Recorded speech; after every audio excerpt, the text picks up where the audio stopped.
To fix a T-Mobile Wi-Fi router that's not working, several potential issues and solutions should be considered. The problem may be due to loose or damaged cables, in which case ensuring they are securely connected or replacing them if necessary can resolve the issue.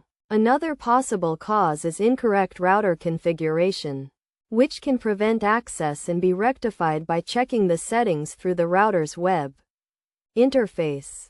Additionally, outdated firmware can lead to performance and compatibility issues, and updating it through the router's settings can be a solution.